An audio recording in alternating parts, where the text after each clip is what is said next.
పిరికి పిరికి నాయకుడు చేసేది ఎప్పుడు కూడా చాలా భయానక ఉంటది. ఇట్లానే ఉంటది. దమ్మున్నోడు నిజంగా వారు అన్నట్టుగా అప్పుడున్న కేసీఆర్ కున్న క్రేజ్ కి ఈ పరిస్థితులు వస్తే ఎన్టీఆర్ మొదట అయినట్టే అవుతుండే. అది ఉద్యమం ఇంకా ఊపు పోలేదు. ఆయన అప్పుడప్పుడే ముఖ్యమంత్రి అయింది.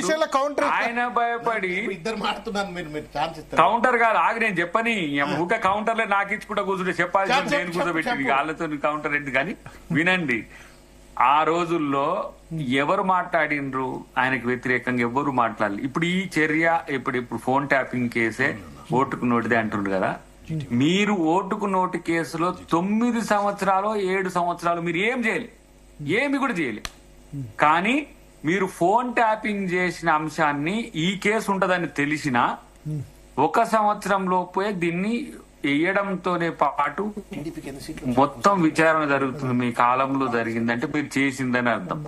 రెండోది, ఇప్పుడు దాంట్లో ఏదో రేవంత్ రెడ్డి గారు అక్యూజ్ అయితే మీరు చెప్పుకోవడానికి ఉపయోగపడుతుంది. కానీ మీరు ఎప్పుడు కూడా ఒక పని చేసేటప్పుడు సహేతుకంగా చేస్తున్నామా లేదా. మీరు స్టీఫెన్ దాన్ని కూడా ట్యాప్ చేస్తారు, కెమెరాలు పెడుతుంది, ఈవెంట్ మేనేజ్మెంట్ పని ఏది మిస్ వరల్డ్ చేసినట్టు క్రికెట్ చేసినట్టు కెమెరా పైన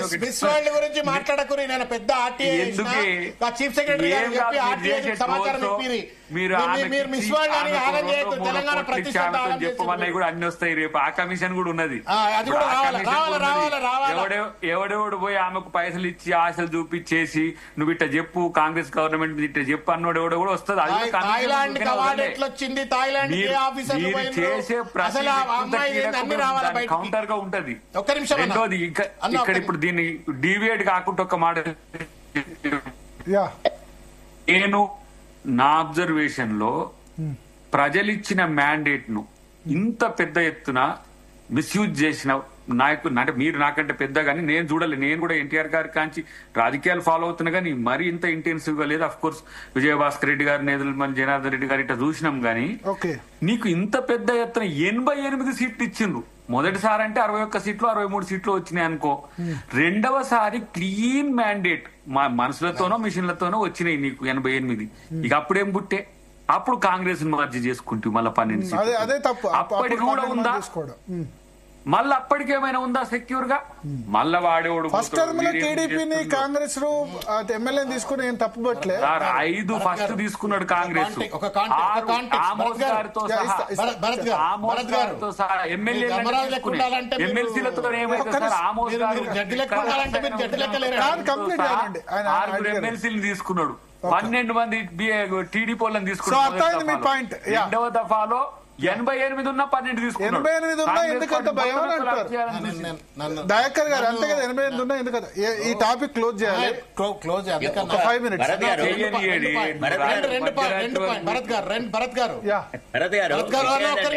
భరత్ గారు కేసీఆర్ గారికి టిఆర్ఎస్ పార్టీకి 2014లో ఎన్ని సీట్లు వచ్చినాయండి? 63 సీట్లు వచ్చినాయి. 63 సీట్లు వచ్చిన తర్వాత రేవంత్ రెడ్డి గారు, చంద్రబాబు నాయుడు గారు ప్రభుత్వాన్ని కూల్చాలనే కుట్ర. ఆ కుట్ర నేపథ్యంలో సరే తెలంగాణ ప్రజల ఆకాంక్షల కోసం ప్రభుత్వం మనుగడ కొనసాగించాలని చెప్పని ఒకవేళ కాంగ్రెస్ పార్టీకి సంబంధించిన 10 మంది ఎమ్మెల్యేలు తీసుకున్నారేమో. తీసుకున్నందుకు పిరికోడు అని చెప్పని మా శరత్ గారు తర్వాత మా దయాకర్ గారు అంటున్నారు. ఇవాళ రేవంత్ రెడ్డి సేమ్ కాంటెక్స్ట్. రేవంత్ రెడ్డి చాలా ధైర్యస్తుడు.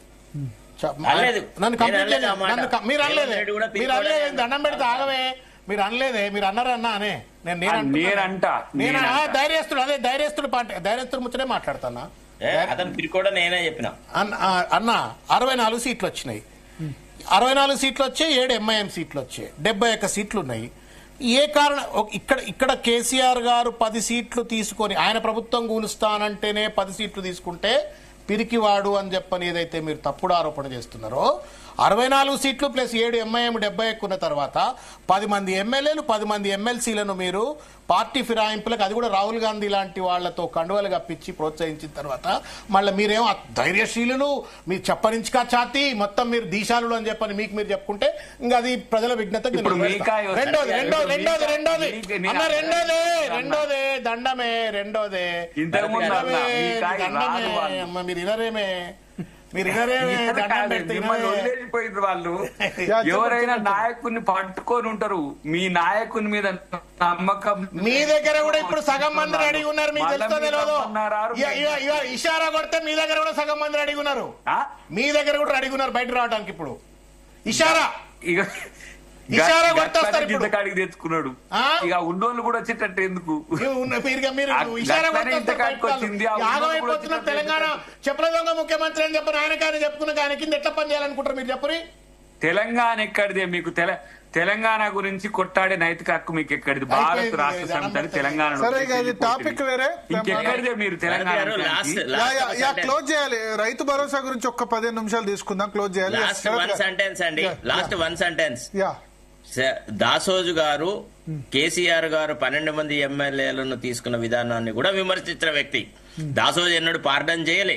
తర్వాత నేను కూడా రేవంత్ రెడ్డి గారు మొన్న ఎమ్మెల్యేలను కొన్న విధానాన్ని విమర్శించి, రేవంత్ రెడ్డి పిరికి చర్య ఇది, ఈ రకంగా పార్టీకి సేవ చేసిన వాళ్లను, పార్టీని గెలిపించిన నాయకులను వదిలెట్టి ఇట్లాంటి దుర్మార్గులను తీసుకుంటే నియోజకవర్గాలలో అస్థిరమైన పరిస్థితి ఏర్పడుతుందని నాట్ ఓన్లీ పబ్లిక్లీ క్రిటిసైజింగ్ కాదు, పార్టీ హైకమాండ్ కూడా కంప్లైంట్ చేసిన వ్యక్తిని. I did several programmes on that. Party anti defection అని యాక్ట్ లో అమెండ్మెంట్ తీసుకొస్తానని మీరు మేనిఫెస్టో ఇచ్చి మీరే కండువాలు కప్పడం తప్పు అని మాట్లాడిన వ్యక్తిని మొట్టమొదట నేను ఎప్పుడు సమర్థించలేదు ఆనాడు కూడా. అయితే అన్న ప్రాబ్లం హియర్ ఇస్ దిస్, ఇద్దరు వ్యక్తులు ఎవరైతే దాసోజు అండ్ తర్వాత మన దయాకర్ గారు, వీళ్ళకి ఎంతో కొంత మారల్ వాల్యూస్ ఉన్నాయి. వీళ్ళు నెగ్గలేకపోతున్నారు సరే ఎక్కడ మేమంతా కూడా. అన్న I'm okay, you are not okay, philosophy మీ ఇష్టం, మీ దండం, మీరు ఎట్లా అనుకుంటే అట్లా అనుకోరు. You are immoral and we are immoral, all that is fine, we accept it. No, we say that you are a moral మీకాయ కూడా person. మాట్లాడిండి, ఎటుంటే అటు మాట్లాడుతుంది.